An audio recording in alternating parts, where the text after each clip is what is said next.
Dan, walk us through who we know is potentially going to make up this board of peace and what some of the objections are to it. The board of peace is the upper echelon of this really rather ambitious and quite bewildering superstructure that the US president is setting up to oversee an ambitious plan to transform the Gaza Strip from its current war-torn ravages to something resembling a Riviera in the Levant. Now, this superstructure, at the top of it, crowning it, would be a board of peace. This would be chaired by the president, by Trump himself, along with other serving heads of state and heads of government. Apparently, he's already invited the leaders of Argentina, Canada, Turkey. There's talk he might even invite the Israeli prime minister.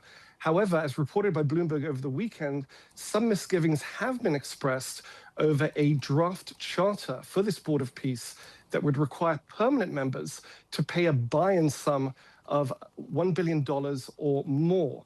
Already, the Canadian leader has said this perhaps might be something that would be agreeable to Canada. Tony Blair, the former British Prime Minister, someone who's involved in the Gaza plan, has also voiced misgivings through his spokespeople. So it's a big question as to whether the implementation, according to this draft charter, is possible, and also what the long-term plans are. The board of peace does not speak specifically about Gaza. It appears to be far more ambitious, global ambitions potentially, and there is some speculation that perhaps Trump sees this replacing or posing a rivalry to the United Nations.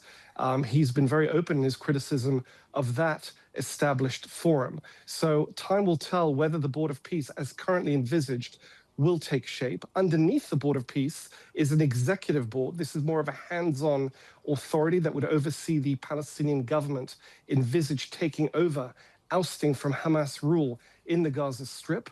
The makeup of that was announced by the Americans a few days ago. It includes the Turkish foreign minister and a Qatari diplomat. Now, the Israelis are unhappy about this. They want to distance Turkey and Qatar from the post-war planning for Gaza, and therefore, as you noted, rare umbrage from Israel over that as well.